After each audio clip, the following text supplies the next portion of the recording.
የእግዚአብሔር ቃል በመጀመሪያው ቤተክርስቲያን ላይ የቅዱሳን መሰረታዊ ነገራቸው ነበር። የእግዚአብሔር ቃል የአገልግሎታቸው ማዕከል ነበር፣ የስብከታቸው ማዕከል ነበር። የእግዚአብሔር ቃል የህይወታቸው ማዕከል ነበር፣ የሚስዮናዊ አገልግሎታቸው ማዕከል ነበር።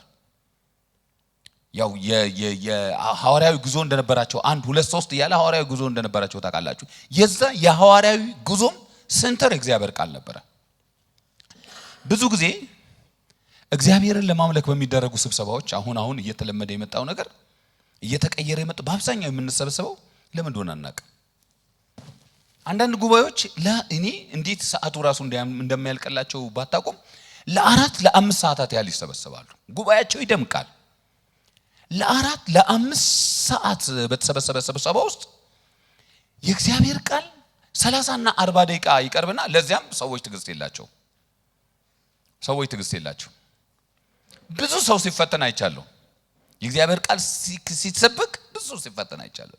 ትግስት የለው። ለመዘመር ትግስት አለው። እግዚአብሔር ቤት ውስጥ ትግስት የሌለው ሁለት ነገር ነው። ለመጸለይና ለእግዚአብሔር ቃል ብዙ ሰው ትግስት የለው። የእግዚአብሔር ቃል ሲሰበክ እንዴት ብሎ እንደሚወጣ መንገድ ነው የሚፈልገው። እንዴት በቃ ስኪፕ ብናረገው ብንዘለው ያ ፓርት ደስ የሚለው ሰው አለ። የእግዚአብሔር ቃል ባይሰበክ በቃ ዝም ብሎ ደስ የሚል ወገኖች ሆይ፣ አንዳንድ ጊዜም ደግሞ ተሰበከም ስንል አንዳንዱ ስብከትም ከሆነ ራሱ መጠየቅ አለብን። ያቺም 30 40 ደቂቃ ደግሞ በሌላ በእንቶ ፈንቶ ታልቃለች። ህዝቡን የሚያስደስተውን ነገር ምን እንደሆነ ሰዎች በቃ ይሄ ለኢሞሽኑ አፒል ለማድረግ ማለት ነው። ለስሜቱ ጋር ኢሞሽን ያስፈልገናል። ለሰው ስሜት የሚደርስ ነገር ማድረግ አለበት። ግን ባላንስ ሳያደርግ የሰውን ስሜት እንዴት እንደሚገዛ ብቻ እያሰበ እየተጨነቀ ስሜቱን ብቻ አድሬስ ለማድረግ ያው በአንዳንዶቹ በሳቅ፣ አንዳንዶቹ በሚያሳዝን ታሪክ፣ አንዳንዶቹ ደግሞ የሄዱበትን ቦታዎች ሁሉ በመተረክ፣ አንዳንዶች በእነሱ እጅ የተሰራውን ነገር በመነ የእግዚአብሔር ቃል አንድ ጥቅስ ምናልባት እንደመግቢያ እንዳይቀር ያውም ከሚናገሩት ሐሳብ ጋር ምንም ግንኙነት የለውም የሆነ ጥቅስ ነግሯችሁ ከዛ የእግዚአብሔር ቃል ተሰበከ ብለን እንሄዳለን። በመጀመሪያው ቤተክርስቲያን ይሄ አልነበረም። የሐዋርያቱ የስብሰባቸው ማዕከል የእግዚአብሔር ቃል ነበር። የሚሰበሰቡት ከተሰበሰቡ ለእግዚአብሔር ቃል ነው የሚሄዱት። ቸርች እንሂድ ካሉ የሚሄዱት የእግዚአብሔር ቃል እንስማ ብለው ነው የሚሄዱት። ምዕራፍ 2 ቁጥር 42 ላይ ሐዋርያ ሥራ የሚነግረን እሱ ነው። በሐዋርያት ትምህርት በህብረት እንጀራ በመቁረስ በጸሎት ይተጉ ነበር ይላል። ሲጀምር መጀመሪያ የሚለው በሐዋርያት ትምህርት። እነዚህ 4 ዋና ዋና ነገሮች አይጥሏቸው። 2:42 ላይ ነው ያልኳችሁ። እነዚህን ዋና ዋና 4 ነገሮች አይጥሏቸው። በሐዋርያት ትምህርት በህብረት ፌሎሺፕ ምንለው ነው። እንደገና ደግሞ እንጀራ በመቁረስ የጌታ ራት ብለን የምናወራው አንዳንዶች ሌላ ትርጉም ይሰጡታል። ግን የጌታ ራት የምንለው የመጨረሻው ነገር ደግሞ በጸሎት ይተጉ ነበር። እነዚህ በየራሳቸው ትልልቅ ነገሮች ስለሆኑ ትኩረታችን ከእግዚአብሔር ቃል አንፃር ስለሆነ የመጀመሪያው ነገር ላይ ብቻ ትኩረት አድርገን እንነጋገር። የመጀመሪያ ስብሰባቸው በቃ የስብሰባቸው ዓላማ ምንድን ነበር ስትሉት በሐዋርያት ትምህርት ለመትጋት ነበረ።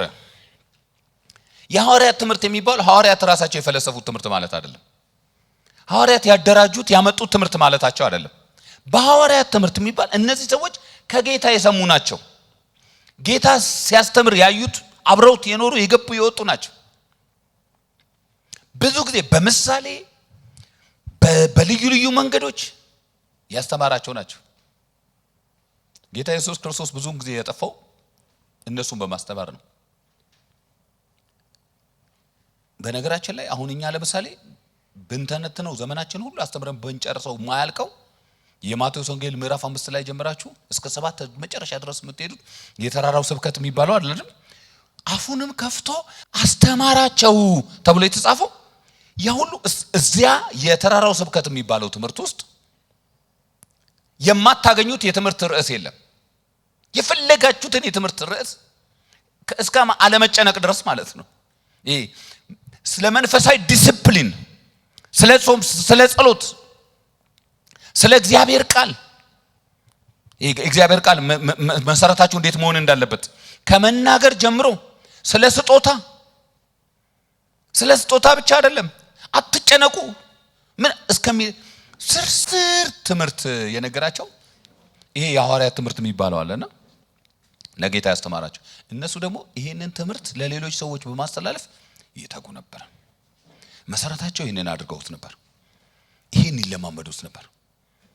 ይሄንን ግን ሲያደርጉ በጣም የሚያስደንቀኝ ነገር ብዙዎቻችን እንደዚህ ብለን ፎር ግራንትድ የወሰድነው ነገር የአዲስ ኪዳን አንዱ መጽሐፍ አልነበራቸው። አንድ መጽሐፍ አልነበራቸው። ምን ሲያደርጉት መነሻቸው የሚያደርጉት የነበረው በእጃቸው ያለው ጥቅልል ነው። የብሉይ ኪዳን መጽሐፍት ያውም እንደኛ አሁን እንደዚህ የተጠረዘ እንዳይመስላችሁ በጥቅልል ነው። በቃ ጌታ ኢየሱስ ክርስቶስ ተረተረውና አይደለም የሚለው ፈቱት አይደለም የሚለው ተጠቅልሎ አንድ መጽሐፍ አንድ ክፍል ለምሳሌ ኢሳይያስ ካላችሁ የኢሳይያስ ጥቅልል ነው ያለው። በትልቅ የተጻፈ ጥቅልል ነው ያላችሁ። ቸርች ይዞ ለመሄድ ምኩራብ ይዞ ለመሄድ የሚመች አይደለም። እሱም ማጥናት በጣም ከባድ። የራሳችሁ እንዲኖራችሁ ከፈለጋችሁ ምናልባት መገልበጥ አለባችሁ እና እሱን ይዘው ግን በጥልቀት ያጠኑት ነበር የእግዚአብሔርን ቃል እና ያስተምሩት ነበር። ለምሳሌ ማሳያ የሚሆን ምዕራፍ 7 ላይ ለድቁና አገልግሎት የተመረጠው እስጢፋኖስ ስብከት ጀመረ። ትዝ ይላችኋል። የኢየሩሳሌም ቤተክርስቲያን የመበተኛ ምክንያት ያ ስብከት ነው። በጣም ኃይለኛ ስብከት ሰበከ እና ሲሰብክ በጣም የሚገርመኝ ነገር በዚያ በትንሽ ደቂቃ ውስጥ እኔ እንደሚቻል እርግጠኛ አይደለሁም። በትንሽ ደቂቃ ውስጥ እስጢፋኖስ ከዘፍጥረት 11 ጀመረ። አብርሃም ከመጠራቱ በፊት ገና በኡር ምድር ሳለ በከለዳያን ኡር ምድር ሳለ ብሎ ጀመረ። ከዛ ሲጠራ አባታችንና አብርሃምን እግዚአብሔር ሲጠራው ብሎ ከዛ ይጀምራል። ምዕራፍ 12 ምናምን ይጀምራል። አይገርማችሁም? በዛች ደቂቃ ውስጥ እንዴት ቻለበት ነው ምለው። የመጽሐፍ ዕውቀቱ ያስደንቀኛል። ከምን ጀመረ? አብርሃም ብሎ ጀመረ። ከዛ ስለ ይስሐቅ ተናገረ፣ ስለ ያዕቆብ፣ ስለ 12 የእስራኤል ልጆች፣ ስለ ዮሴፍ ወደ ግብጽ መሸጥ፣ የእስራኤል ልጆች 430 ዓመት በምድረ በዛ በግብጽ መከራ ስለመቀበላቸው፣ ከዛ ተጠርተው ስለመወጣቸው፣ ሙሴ እንዴት እንደተሰደደ፣ ቁጥቋጦ ላይ እግዚአብሔር እንዴት እንዳገኘው፣ በቁጥቋጦ እንዴት እንደተናገረው፣ ህዝቡ እንዴት እንደወጣ ተናግሮ ስለ ነቢያት ሁሉ ምናምን ተናገረ። ኢሳይያስ 66 ላይ ደረሰ። ሰማይ ዙፋኔ ነው፣ ምድር እግረ መረገጫ፣ እንግዲህ ለኔ የምትሰሩልኝ ቤት ምን አይነት ነው ብሏል ጌታ። በነቢዩ ክፍሉን አይነግረንም፣ እኛንም ፈልገንም እናገኝ። በነቢዩ እንደዚህ ብሎ ተናግሮ እናንተ አንገተ ደንዳኖች ብሎ ስለ ክርስቶስ ይናገራል። በዚያ ሁሉ መጽሐፍ መጥቶ ስለ ክርስቶስ የተናገረው አንድ መስመር ነው። ያ ሁሉ መጽሐፍ ግን የሚናገረው ስለ ክርስቶስ እንደሆነ እንዴት ተገጣጠመለት እላለሁ። እንዴት ተገጣጠመለት? እንዴት ከዘፍጥረት ጀምሮ እስከ ኢሳይያስ 66 ድረስ እንዴት ተገጣጠመለት? ወገኖቼ ይሄ መቼም ዝም ብሎ አይመጣም። ጥልቅ የመጽሐፍ ጥናት ይጠይቃል አይደለም? ሐዋርያቱ እንዴት አድርገው እንደቀረጹት ነው የሚያሳየን። እንዴት? ምክንያቱም የብሉይ ኪዳን ዕውቀት ሊኖረው ይችላል። እስጢፋኖስ ጥርጥር የለንም አይሁዳዊ ነው። ግን ከአዲስ ኪዳን ጋር እንዴት እንደሚገናኝ፣ ምክንያቱም ጌታን ይከተሉ ከነበሩ ከመጀመሪያዎቹ ደቀ መዛሙርት ጋር የነበረ ሰው አይደለም። አየህ፣ ግን አንድም የጌታን ምክር ስለማያስቀሩባቸው መጽሐፍቱን ሁሉ ስለሚያስጠኗቸው ለድቁና እንኳን የተመረጠው ሰውዬ እኛ ለጸሎትና ለቃሉን ተጋለን፣ ይህን ማዕዳግ የሚያገለግሉ ሰዎች 7 ሰዎች ከእናንተ መካከል ምረጡት ተብሎ ከተመረጡት መካከል አንደኛው ሰውዬ የእግዚአብሔርን ቃል ሲተነተን። ወገኖች ሆይ መጽሐፍት ዝም ብለው አይወሩንም። ዝም ብለን እንደልባችን የእግዚአብሔርን ቃል መናገር አንችልም። የእግዚአብሔርን ቃል መነጋገር የምንችለው ስናጠናው ነው። አይመስላችሁም? ስናጠናው ነው። ትላንትና ከአንድ ሰው ጋር ረጅም ወክ እያደረግን በጣም የሆነ አንድ በሀገራችን ባሉ በትልቁ አጥቢያ ስላችሁ የኢቫንጀሊካል ሳይሆን የኦርቶዶክስ አጥቢያ ጋር እናልፋለን። ስናልፍ የሰው ትጋት ለመስማት አልኩ የሚያወራው ነገር ግን እንኳን ከመጽሐፍ ቅዱስ ጋር አይደለም፣ ታሪክ ውስጥ ሰምታችሁት የማታውቁት እንዴት አንዲት ሴት 12 ዓመት ሙሉ ለመጸለይ ጉድጓድ ውስጥ ሆና ሰውነቷ እንደበረዶ እንደተለወጠ ምናምን አሜን እያሉ ሰው ይሰማል። እና ይህን ለማጥናት የፈጀበትን ጊዜ ያየውና ይህን ሰው የሰው ታሪክ የማይለውጥ ህይወት የማይሰጥ ታሪክ ለማጥናት ሰው የፈጀበትን ጊዜ ያየውና እኛ ግን ይሄ ቃል እጃችንም ልባችንም ላይ አፋችንም ላይ ቀርቦልን እንጃ። እስጢፋኖስ ግን ከእግዚአብሔር ቃል ጋር የነበረው በቃ እሱን ተናግሮ ሞተ። ሌላ ምንም ሀብት የለውም። እሱን ተናግሮ እሱን ብሎ ሞተ።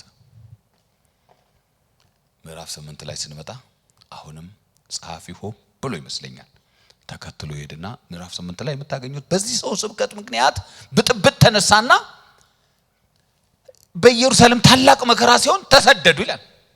ከዛ ተሰደው በሰማሪያ ፊልጶስ መስበክ ጀመረ። ከዛ እየሰበከ እዚያም ትንሽ የሆነ ነገር ተነሳ። የእግዚአብሔር መንፈስ እንቅስቃሴ ነበረ። ሰዎች ተፈወሱ።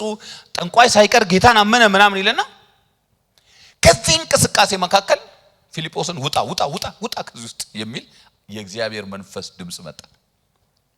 ከዚህ እንቅስቃሴ፣ ከዚህ ከሞቀ፣ ከዚህ ስብከት፣ ከዚህ ኮንፈረንስ ውጣልኝ ይለዋል እግዚአብሔር መንፈስ ቅዱስ መጣና ውጣልኝ ከዚህ ውስጥ አለ። ምንድነው? አንድ ቦታ ልከሃለሁ። ወዴት አለ? አንድ ሰው ከሰማይ ትኩረቴን ስቦኛል። ምድረ በዳ መካከል አንድ ሰው ብቻውን ነው እኮ ያለው። እዚህ ጋር ትልቅ ጉባኤ ሄዶ ኖሮ እግዚአብሔር አንድ ብቻውን የሆነ ሰው ትኩረቴን ስቦኛል ይለዋል። ምን እያደረገ? ሂድ ዝም ብለህ ውጣ፣ ከኢየሩሳሌም ወደ ጋዛ በሚወስደው በስተደቡብ በኩል ባለው መንገድ ሂድ፣ ውጣ፣ ቶሎ ሩጥ። ምን አንድ መጽሐፍ የሚያነብሰው አይቻለሁ። አንድ የእግዚአብሔርን ቃል የሚያነብሰው አግኝቻለሁ፣ ቶሎ አግኝልኝ አለው። አይገርምም?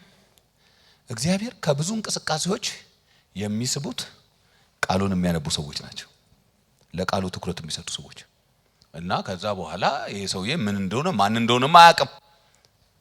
ዝም ብሎ ወደ ምድረ በዳ እንዳለው በኢየሩሳሌም ወደ ጋዛ በሚወስደው በስተደቡብ መስመር በኩል ሲሮጥ አንድ ትልቅ ባለስልጣን በአጃቢዎች የተከበበ በሰረገላ ላይ ተቀምጦ ሰረገላው እየተነዳለት እሱ መጽሐፍ ያነባል። የሚገርመኛ ሰውዬ ምን እንደሆነ ታውቃላችሁ? ኢትዮጵያዊ ነው። ኢትዮጵያውያን መቼ ነው የተበላሸው ደግሞ ለመጠየቅ ነው። ለካ ኢትዮጵያውያን መጽሐፍ ይወዳሉ፣ ማንበብ ለካ ይወዱ ነበር። እና እኛ ዘመዳችን ከሆነ እውነተኛ ኢትዮጵያዊ ከሆነ ማንበብ ይወድ ነበር እና መጽሐፍ ይነባል። መጽሐፍ ማንበቡ ብቻ አይደለም የሚገርመኝ፣ ሰውዬው እየገባው አይደለም ያነበው። ሳይገባንም ማንበብ የጀመርነው ከድሮም ነው ማለት ነው። ጥሩ ነው ማንበብ እንትን ዝም ብሎ ግን ያነበዋል። ምንድነው የሚያነበው ክፍል? ኢሳይያስ 53ን የሰማነውን ነገር ማን አምነዋል? የእግዚአብሔር ክንድ ለማን ተገልጧል? በፊቱ እንደ ቡቃያ ምናምን የሚለውን የኢሳይያስ 53ን ክፍሉ ዝም ብሎ ያነበንባል። ግን ጥያቄ ሆኖበታል። ክፍሉ ይመስጣል፣ ያሳዝናል። የሆነም በቃ እንትን ነው እናየውም ዘንድ እንወደው አይተነው እንወደው ዘንድ የደም ግባት የለውም፣ ተጎሳቆለ ምናምን ይላል። ይሄ ነገር ምንድነው? ነብዩን ይጋለ ለነብዩ ሳይሆን አይቀርም ብሎ ለነብዩ ስለማን እንደሚናገር አልገባው። እዛ መንፈስ ቅዱስ አሁን ተጠጋና እናግረዋል። የላኩ እዚህ ሰውዬ ጋር ነው፣ ይሄ መጽሐፍ የሚያነብ የሚወድ ሰውዬ ጋር ነው የላኩ እና ተጠጋና አስተምረው ንገረው ይለዋል። እና ወደ አንተ መምጣት ይችላል፣ ወደ ሰረገላ መውጣት ይችላል አለ። ሰውዬው ቀን ነው ነው አለው። ምንድነው የምታነበው ነገር አለው። መጽሐፍ ታስተውለዋለህ ግን አለ። ምን እኔ መጽሐፉን ስላገኘው እንጂ የሚያስረዳኝ ሳይኖር እንዴት ይገባኛል? ግን የእግዚአብሔር መጽሐፍ አግኝቻለሁ፣ ዝም ብዬ ወደዋለሁ ነው። እግዚአብሔር እንደዚህ ያለ ፍቅር ይጣልብን። በቃ አልገባኝም ምን እንደሚል ገብቷል። ግን አንተ መጽሐፍ ግን ይሄን ክፍል አንብበዋል ከዚህ በፊት? ፊልጶስ ግን ታውቀዋለህ? እኔ ስለምን እንደሚናገር አልገባኝም። ግን እንደው እግዚአብሔር መጽሐፍ ስለሆነ አንዳች የሆነ ነገር እስቲ እንዲህ ስጠራጠር እኔ ነብዩ መስሎኝ፣ ነብዩ ግን ስለራሱ ነው እንደዚህ ውስጥ የሚናገረው ይለዋል። አጭር መልስ እኮ ነው ብራዘርስ። አይ ስለ ነብዩ አይደለም ይሄ ያስከው ክፍል ስለ መሲሁ ነው ብሎ እኮ መጨረስ ይችላል። ግን መጽሐፉ ሲነግረን እንደዚህ ይላል። ሰውየው ልክ ሲጠይቀው ከዚያ መጽሐፍ ጀምሮ እየተነተነ አስረዳ ይላል። አየ ሰውየው አፉን ከፍቶ እግዚአብሔርን ቃል ሰማው። ሲሰማ ሰውየው ኢየሩሳሌም ደርሶ ያን መጽሐፍ እየነበበ ባክኖ ሊመለስ ነበር። ግን የእግዚአብሔር ቃል በመንፈስ ሲመጣና በትክክል እንደዚህ ስንማማር ለውጥ ስለሚያመጣ ሰውየው ድንቅ አረባክሎ እሺ ከዛስ ምናምን እያለ ኢየሱስ እስካስተማረው ድረስ ነገረው። ምን ብሎ? ከዛ ጌታ ኢየሱስ ክርስቶስ ብሎ እሱ ድሮ የጥምቀት ትምህርት ድረስ እኛ በአራት ወር ምን ደርሰውበትን ጥምቀት ትምህርት ድረስ እዛው ጋር ደረሰው እና አለው እና ጌታ እንደዚህ ነው። አዎ ዞር ሲል ውሃ አለ፣ ምድረ በዳ መካከል ትንሽ ዋስ ነገር አለች፣ ትንሽ ውሃ አለች። እዚህ ውስጥ ታዲያ ለምን ገብቼ አልጠመቅም? በፍጹም ልብ ማካመን ተፈቅዶ በቃ ሰው ጋር ተጠምቆ ወጣ። የመጽሐፍ ኃይል እጃችን ያለው መጽሐፍ እንዲቀላል አይመስላችሁ ወገኖች ሆይ። እና ሰውየው ተጠመቀ። ይሄ የሚያሳየን ምንድነው? እኔ እንዲህ ዝም ብዬ ጠይቃለሁ፣ ለምን መንፈስ ቅዱስ ፊልጶስን ከዛ አንስቶ እንደው እዛ ድረስ በምድረ በዳ ሩጥ በስተደቡብ ወደ ምናምን ከሚለው መንፈስ ቅዱስ ራሱ ለምን ክፍትፍት አድርጎ አንዳንዶቻችን እንደምንለው እኔ በቃ ማንንም ማስተማር አልፈልግም መንፈስ ቅዱስ ቤት ያስተምረኛል ምናምን እንደምንለው ለምን መንፈስ ቅዱስ ዝም ብሎ ለምን አያስተምረውም ብዬ ጠይቃለሁ። አያስተምረው መንፈስ ቅዱስ ስለማይችል አይደለም፣ እግዚአብሔር የሥርዓት አምላክ ስለሆነ። ሰምታችሁኛል? እግዚአብሔር የእግዚአብሔርን ቃል አጥንተው በሚያስጠኑ ሰዎች ቤተክርስቲያን እንድትሞላ ነው የሚፈልገው። እናንተ ልክ ትማራላችሁ፣ ተምራችሁ ዝም ብላችሁ በየቀኑ ደግሞ ተምራችሁ እንድትሄዱ ብቻ ሳይሆን ሌሎች እንድታስተምሩ የእግዚአብሔርን ቃል እንድታስጠኑ የእግዚአብሔር ቃል በስፍራ ሁሉ በዚህ መንገድ እንዲባዛ ነው የሚፈልገው። ይሄንን ነው። ሁለተኛ ደግሞ እግዚአብሔር ቤት ውስጥ ተርጓሚና አስተማሪም እንደሚያስፈልግ ያሳያል። ዝም ብሎ መጽሐፉ በቃ ዝም ብለን እንዲህ ብናደርገው ሳይሆን አስተማሪ ያስፈልጋል። ለዚህ ነው አንዳንዶችን አስተማሪዎች አድርጎ እግዚአብሔር ለቤተ ክርስቲያን ስጦታ አይሰጥም። ሌላው የሚያሳየን መጽሐፍትን እንደው ለማንበብ የግድ በቃ እንትና ያስፈልገንም ጳጳስ፣ ነብይ፣ መምህር ብቻ አይደለም ያስፈልገን። መጽሐፍቱ በእጃችን ካለ እግዚአብሔር አስተማሪ ይልከልናል አይደለም? በቃ እኛ ቸርች እኮ በቃ አስተማሪ ስለሌለ ነው መጽሐፍ ቅዱስ ማንማረው እኛ እኮ ነብይ እንዳንል ማለት ነው። በቃ መጽሐፉ እጃችን ላይ ካለ መማር ያስፈልገናል። ይሄ እስትንፋስ ያለበት ያው መጽሐፍ ይሰራል፣ ባለስልጣን ነው። ስለዚህ እንደው እኔ የነገረው አይመስለኝ። ይገርማል። አንዳንዶቻችን እኮ የእግዚአብሔርን ቃል ሰውን ሳናስተምር ነው ምን ለየው። አሁን ፊልጶስ ይገርማል እኮ ዲያው ስመጣ ምናምን ቆይ እሱ ክደህ ነው ይደርሳል ምናምን ሊለው ይችላል እኮ። ይገርም ስለ ስምዖን አልሰማም? ሲሞን ስለሚባል አንተ እሱ ራሱ እኮ አምኗል ሊል ይችላል። ለቀደመችዋ ቤተክርስቲያን ወይም ለመጀመሪያዋ ቤተክርስቲያን የትኛውም የተቀባ ሰው የትኛውም እግዚአብሔር የተጠቀመበት ሰው ቅድሚያ የሚሰጠው ለግል ልምምዱ ለገጠመውን ነገር ለራሱ የግል ህይወት ምናምን ምስክርነት ምናምን ሳይሆን የመጀመሪያ ገዢ ነገር ማዕከላዊ ነገር ሁላችንን የሚያስማማን የእግዚአብሔር ቃል። እስቲ እግዚአብሔር ቃል በሉ። ስለዚህ የትኛውም ሰው በምንም ደረጃ ይቀባ፣ በምንም አይነት ፍልስፍና ያስተምር፣ ከዚህ መጽሐፍ ከወጣ ይህን መጽሐፍ የማይገልጥ ከሆነ ባዶ ፕሮፓጋንዳ ነው። ለማንም ህይወት አይጠቅምም። ለማንም ህይወት አይጠቅምም። እንዳልኳችሁ ትላንት ካልኳችሁ ሰው ጋር እያወራን የእግዚአብሔርን ቃል እየተጫወትን ስንመጣ ስለሚሄድበት አንድ ቦታ ነገረኝና ይገርማል ለውጥ ናፍቃለሁ አለኝ። እዛ ያለበት ቦታ ላይ ለብሮ ነው የሚናፍቀው። ፓስተራችን ሁልጊዜ ወጥቶ ፍልስፍና ነው የሚያስተምረናል። ይሄ በቃ ሶሻል ሚዲያ ላይ የምታገኛቸውን የሚያነቃቁ ነገሮች ሁሉ ነው የሚነግረናል። ብዙ ሰው ግን አይለወጥም። እንዴት ይለወጣል? እንዴት ይለወጣል? ቸርችን የሚለያት ይሄ እግዚአብሔር ቃል ነው ከሌሎች ማህበራት የሚለያት እንጂ ብዙ አነቃቃ እኔ በጣም ይገርመኝ ታውቃላችሁ።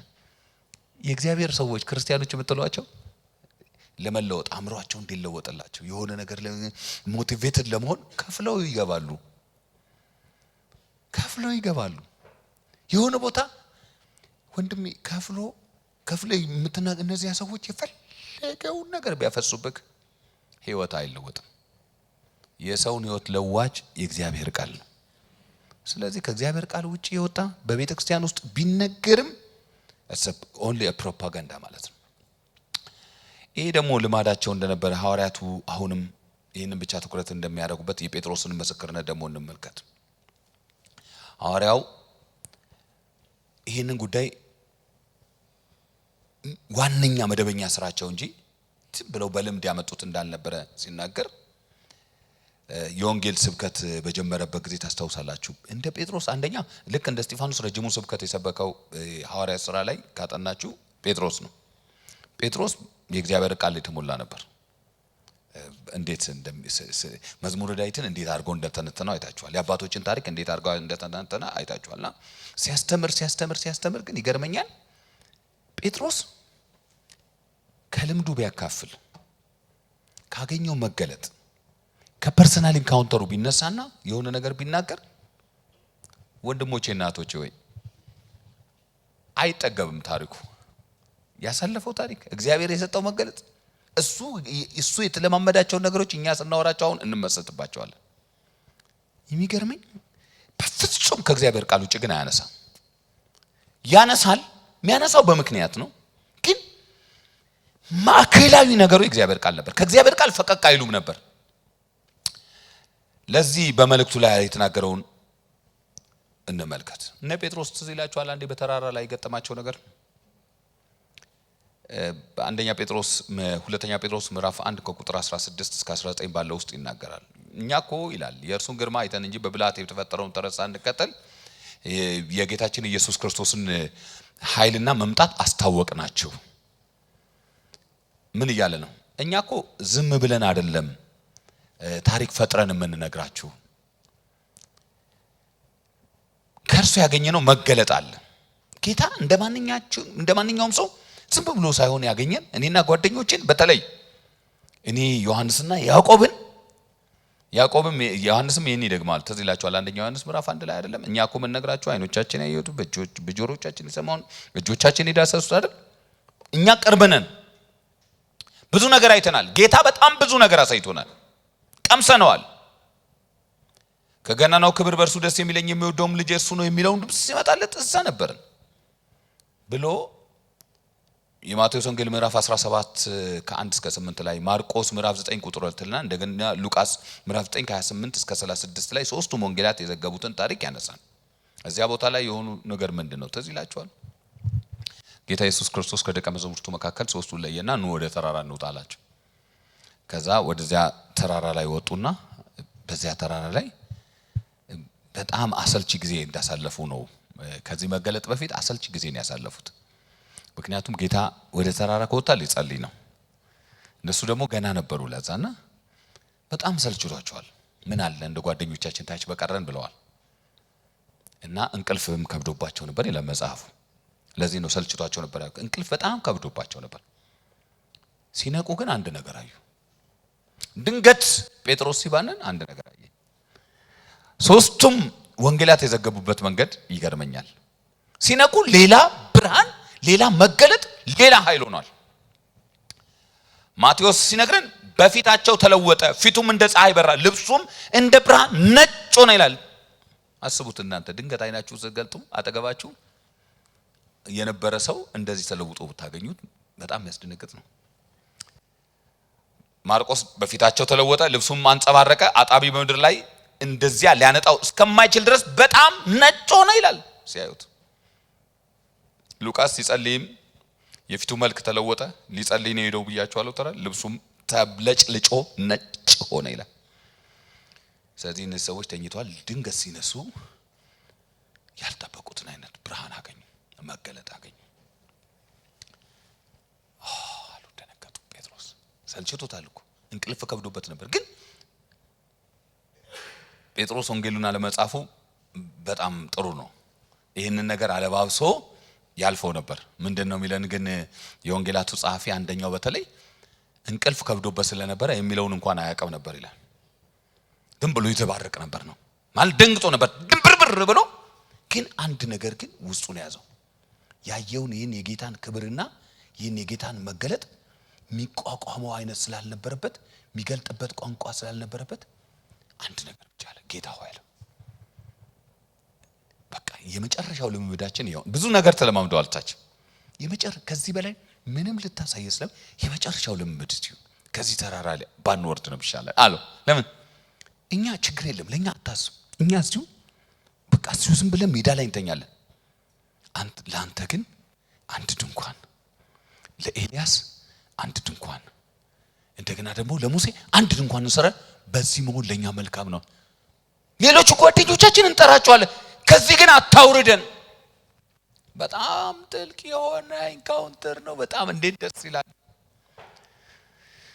የሚያሳብድ ነው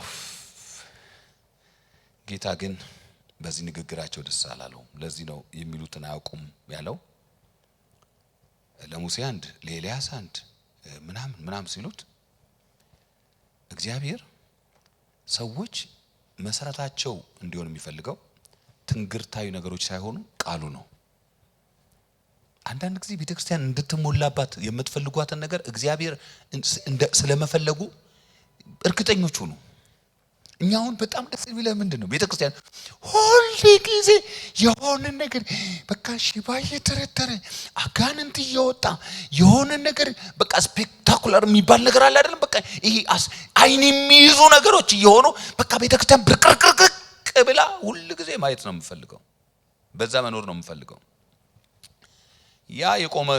ያ የቆመ ቀን ቤተክርስቲያን አትኖርም ብዙ በአለም ላይ የተነሱ ሪቫይቫሎች በጣም ብዙ ነገር ሆኖባቸው አንድ አስተማሪ ሲነግረኝ ብዙ ኪሎ ሜትር መተን አዳራሹ ከሚችለው ሰው በላይ ሆኖ ሰው ለጧት 3 ሰዓት ለሚጀምረው ፕሮግራም ለሊት 10 ሰዓት እና 9 ሰዓት ተሰልፎ ስለነበረ ከሩቅ ቦታ መተን ተመልሰናል አለ አዳራሹ ሞልቶ ተመለሱ ብሎ እና በአንድ ጊዜ የሚሰበሰበው ህዝብ 25000 30000 ነው ያ ሁሉ ሞልቶ ወደ ቤታችን ተመልሰና አንዳንድ ጊዜ ራርተውልን እንግዶች ናቸው ተብሎ ልዩ ካርድ ተሰጥቶን ገብታለናል ከብዙ አመት በኋላ ሲሄድ እዛ ቸርች ውስጥ 25 ሰዎች የሉ ምክንያቱም ያ ነገር የሆነ ሰዓት ላይ ያቆመ የሆነ ሰዓት ላይ ሲያቆም እነዚያ ሰዎች የሉ ያ ነገር መሆኑ እኮ ሪቫይቫል እኮ በጣም አስፈላጊ ነው ያ ነገር እኮ መሆኑ ጥሩ ነው ግን አየ መሰረቱ መሆን ያለበት እግዚአብሔር ቃል ነው በእግዚአብሔር ቃል ላይ ፋውንድድ ካልሆነ በእግዚአብሔር ላይ ቃል ላይ ካልተመሰረተ በቃ በለጭልጭ መብራት ሲጠፋ ተጠፋላችሁ ማለት ነው እንደማለት ነው በቃ የለም መሰረታዊ ነገር ሳይኖር ሲቀር እንደዚህ ነው የሚሆነው እና እግዚአብሔር በትንግርት ሳይሆን በቃሉ ሰዎችን ያኖራቸዋል ስለ አንድ ሶማሌ ከዚህ በፊት ተናግሬ ያውቃለሁ ያኔ ስለማው እነ መስክር እንደምናምን የሚባሉ መጽሔቶች እናንተ አሁን አንዳንዶቻችሁ መጽሔት እንደነበረም አጣቁምና ክርስቲያን መጽሔቶች ነበሩ እነዛ መጽሔቶች ላይ አንድ ምስክር ለጣምብቤ በጣም ነው ምደነቀ የነበረው ይዛኔ አንድ ሶማሌ እንዴት በጌታ እንዳመነ ሲናገር ጌታን ያመነው አሸዋ ላይ የጌታን ምስል አይቶ ነው ወንድሜ በጣም ይሄ ሰውዬ ግን አሸዋ ላይ አይደለም ሰማይ ላይ ምስል አይቶ ቢመጣ በእግዚአብሔር ላይ ቃል ላይ ካልመሰረትከው ሊጸና አይችልም ሰምታችሁኛል በሆነ ብርሃን ስለመጣ አትቀጥልም የእግዚአብሔር ቃል ከሌለው ሰው መቀጠል አይችልም ስለዚህ ቃሉ መሰረታዊ ነገር ስለሆነ እነዚህ ሰዎች ጌታ ልክ እንዲህ ሲሉ በዚህ ነው መኖር የምንፈልገው ያብለጨለጨ ጌታን ያያየ ነው ሲሉ ደመና መጣና ጋረዳቸው ይላል እኔ የምፈልገው በዚህ ሳይሆን በድምጽ እንድትኖሩ ነው በቃሉ እንድትኖሩ ነው ብሎ ከዚያ ደመና ውስጥ ድምጽ መጣ ምን ሚል የመረጥኩት ልጄ የወደድኩት ልጄ ይላል ያኛው የማቴዎስ ይመስለኛል የመረጥኩት ልጄ ይሄ የሉቃስ ነው የመረጥኩት ልጄ ይህ ነው እርሱን ስሙት የሚል ድምጽ መጣ እርሱን ስሙት this is what I want ይሄን ነው የምፈልገው ምንድነው እንድትሰሙት ነው የምፈልገው ይሄን እንድታዩ አይደለም ይሄን እንድትተርኩ አይደለም እኔ እሱን እንድትሰሙት ነው የእግዚአብሔር ቃል የህይወታችሁ መርህ እንዲሆን ነው በእግዚአብሔር ቃል እንድትገቡ እንድትወጡ ነው የምፈልገው ከዛ በኋላ ጴጥሮስ ተለወጠ ከተራራ ከወረደ በኋላ አገልግሎቱ መሰረት የሚያደርግ የነበረው የእግዚአብሔርን ቃል ነው ማናችንም ብንሆን እንዲህ አይነት ልምምድ ቢኖርን አንዳንዶቻችን ከዚህ በጣም እንኳን ባነሰ ልምምድ ሰውን እንዴት እንደምናሰለቸው ማለት እኔ አንዳንድ ሰው ሲመጣ ገና ይሄን ታሪክ ይናገራል እላለሁ አጠገብ ይላል ሰው ይናገራል በቃ በሄደበት ሌላ ቦታ ሲሰብክ ካገኛችሁትም ይገርማችኋል አንድ ጊዜ እንደዚህ ሆኜ ጂንስ ዘረጋ ልክ ሳይትዩዋን አምጥተው ጣሏት ፊቴ ከዛ በኋላ በኢየሱስም ተነሸ በቃ በሄደበት በቃ እንደሱ ነው የሆነ ያገኘው ነገር እሱን ሲተርክልን እሱን ሲያደክመን እቺ ሴትዮ ምናምን እንዳው በቆይታ አንድ ቦታ ላይ ምን ሆነ? ሁሉ ጊዜ አንድ ወንድም በቃ እንዲህ ሞታ አምጥታ ስጸልይላት ተነሳች ይላል። እና በስንተኛው ጊዜ ተገናኝተው አንድ ቸርች ነበሩና ይሄኛው ሌላ ቦታ ቀይሯል፣ ሌላ ማለት አበገር ቀይሯል፣ ይሄ እንዲኖርና አሁንም ያ ሰውዬ ያን ነገር ያወራል ሲል ሴቱ ስለ ሴትዮዋ መነሳ ጾታ እኮ ቀየረች አለ። ረስቶት ከማብዛቱ የተነሳ ዝም ብሎ ሲያወራ ወንድ አረጋት መጨረሻ ላይ ማለት ነው ሲጨርስ። እና አንዳንዱ ሰው በቃ ዝም ብሎ በቃ እንትን ነው የሚያደርገው። ገባ? ጴጥሮስ እንደዚህ ያለ ልምምድ ኖሮት የእግዚአብሔርን ቃል በሰበከበት ባገለገለበት ይገርመኛል። አንድ ቀን አንስቶት አያውቅም። አንድ ቀን ሲሰብክ በዚያ ሁሉ ስብከቱ መካከል ይሄን ያነሳው ኢየሱስ ሞተ ተነሳ ብሉይ ኪዳን ያመጣና ኢየሱስ ሞተ ተነሳ። የነቢያት መጽሐፍ ያነሳል ኢየሱስ ሞተ ተነሳ። ታሰት እግዚአብሔር ቃል መጨረሻ ላይ ጴጥሮስ ይሄንን እንዲያነሳ ይሄን ያለፈው ልምምዱን እንዲያነሳ ያደረገው ነገር አሁንም ሰዎች ከእግዚአብሔር ቃል ጋር የበለጠ እንዲጣበቁ ለማድረግ ምሳሌ ለመስጠት ነው። ሁለተኛ ጴጥሮስ እንዳልኳችሁ ምዕራፍ 1 ላይ ከቁጥር 1 እስከ 11 እግዚአብሔር እርሱን ለመምሰል የሚያስፈልገው ነገር ሁሉ እንደሰጠን ይናገራል። ማንኛውንም ማቴሪያል እግዚአብሔር አቅርቦላችኋል እርሱን ለመምሰል የሚያስችላችሁ ነገር ብሎ ይናገራል። ነገር ግን አንድ ነገር ልንገራችሁ ብሎ ቁጥር 12 እስከ 15 ባለው ውስጥ ይሄንን ምስክርነት ለመናገር የፈለገው የመጨረሻው ሰዓት በቃ ወደ ጌታ እንደሚሄድ እርግጠኛ ሆነ።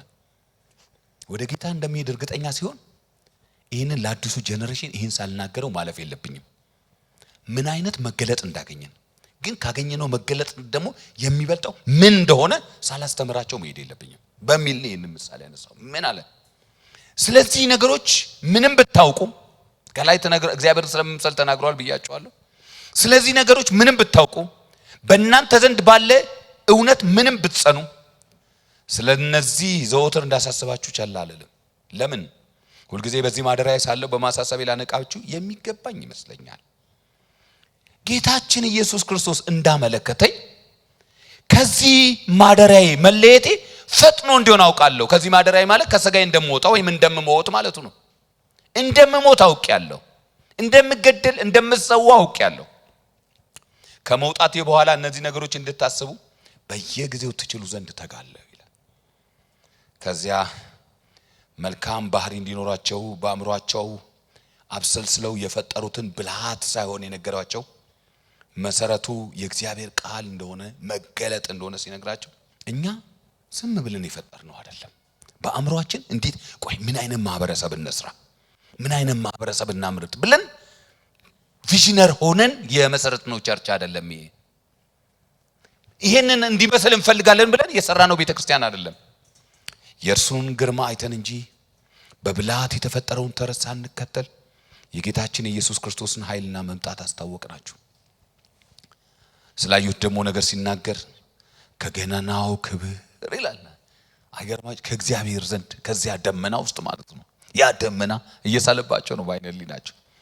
ከገናናው ክብር በእርሱ ደስ የሚለኝ የሚወደው ልጄ ይህ ነው የሚል ድምፅ በመጣለት ጊዜ ከእግዚአብሔር አብ ክብርና ምስጋናን ተቀብሏልና እኛም በቅዱሱ ተራራ ከእርሱ ጋር ሳለን ይህን ድምፅ ከሰማይ ሲወርድ ሰማን። ይኸውላችሁ ይህን መገለጥ እኮ አግኝተናል።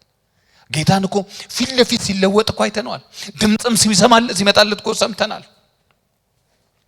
አስቀድመን እንደልኩ ይሄ እኮ መገለጥ ቀላል አይደለም። ነገር ግን ምንም እንኳን እንደዚህ ያለ መገለጥ ቢኖረን ለመኖራችን ለክርስትናችን መሰረቱ ግን እዚያ ከገናናው ክብር የሰማነው ያ ድምፅና የጌታ ኢየሱስ ክርስቶስ ያየነው ክብርና ግርማ አይደለም።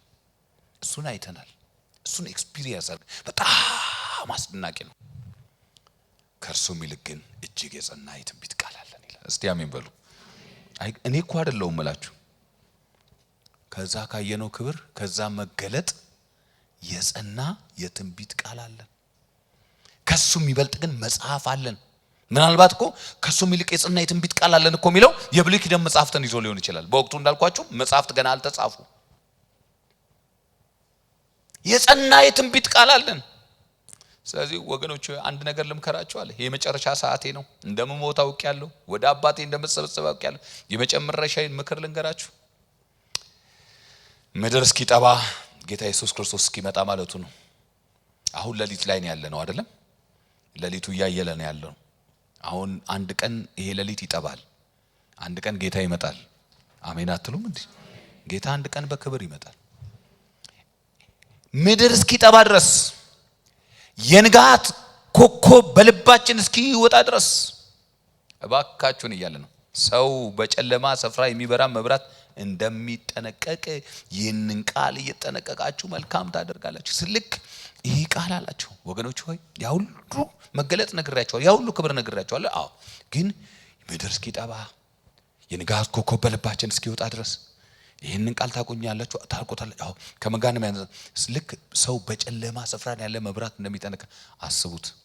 ጨለማ ስፍራ ገብታችሁ ያላችሁ አንድ ችቦ ብቻ ነው።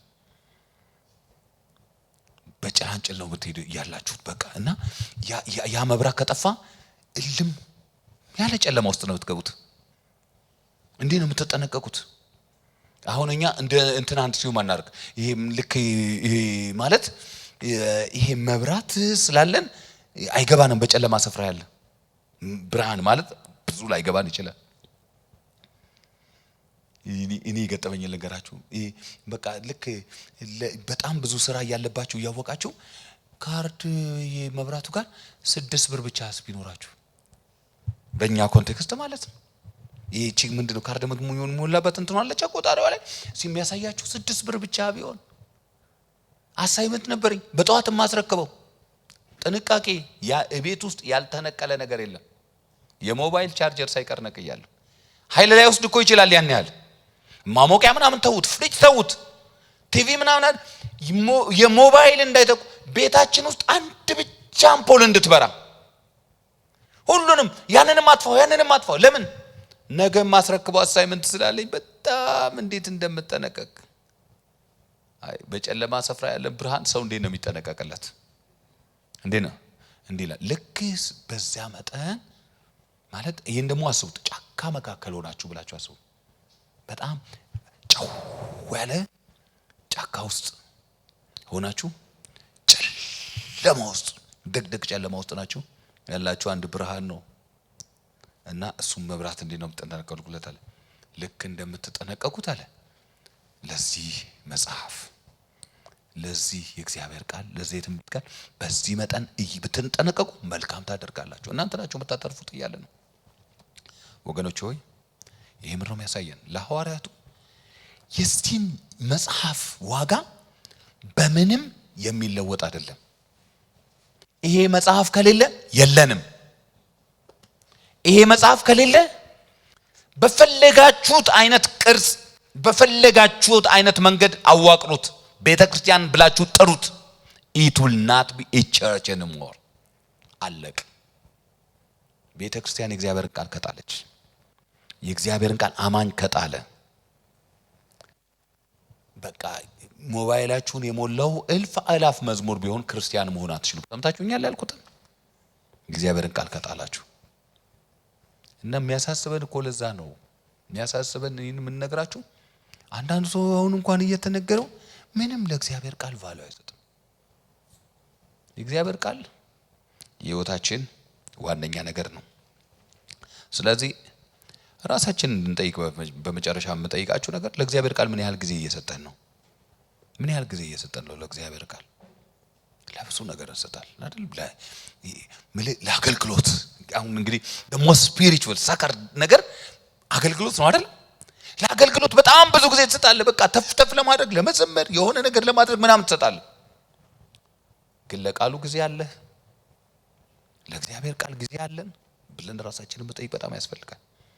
ብዙዎቻችን የእግዚአብሔር ቃል ከቤታችን ርቆ በቤታችን ሰላም እንፈልጋለን፣ በቤታችን ስፒሪቹዋል ነገር እንፈልጋለን፣ በቤታችን ፕሬዘንሱን እንፈልጋለን። በኋላ ላይ ወደ መጨረሻ ላይ ስንደርስ እሱን ስለማነሳው አሁን አላነሳው ወደ እግዚአብሔር ቤት ስንመጣ ብዙ ነገሮች ፈልገን ልንመጣ እንችላለን። ያ ስህተት አይደለም። ሰው ፈውስ ፈልጎ ሊመጣ ይችላል፣ ጸሎት ፈልጎ ሊሆን ይችላል፣ የህብረት ፈልጎ ሊሆን፣ እነዚህ ሁሉ ትክክል ናቸው።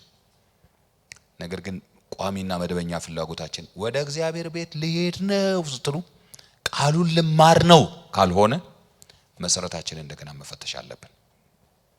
ምክንያቱም በእርሱ በኩል የመዳንን ዕውቀት ያገኘንበት የእግዚአብሔር ሰው ከሆነን ለፍጹምና ለበጎ ስራ ሁሉ የምንዘጋጅበት ልባችን የሚቀናበት በጽድቅ ባለው ጎዳና ሁሉ ልንመላለስበት የምንችለው ብቸኛው ምንጫችን የእግዚአብሔር ቃል። እስቲ የእግዚአብሔር ቃል በሉ። ስለዚህ እንዴት ነው ይህን መጽሐፍ አንድ ላይ ያደረጋችሁት ያላችሁት? እንዴት ነው? እኔ በጣም የሚገርመኝ ነገር ስለዚህ መጽሐፍ ዝም ብሎ ብዙ ነገር ነው አይደለም ማነበው፣ መጽሐፉን ማንበብ አለብኝ አይደለም፣ ግን ዝም ብዬ ስለ እግዚአብሔር ቃል ብቻ ለማጥናት ስሞክር ባታጠኑ ነው የሚሻለው። ለምን? መጽሐፉ ሙሉ የሚያወራው በአብዛኛው የሚያወራው ስለ እግዚአብሔር ቃል ጠቀሜታ ነው። የእግዚአብሔር ቃል በህይወታችን ስለሚኖረው ትርጉም ነው። ስለዚህ ምን ያህል የዚህ መጽሐፍ ወዳጆች ነን? እግዚአብሔር ይርዳን።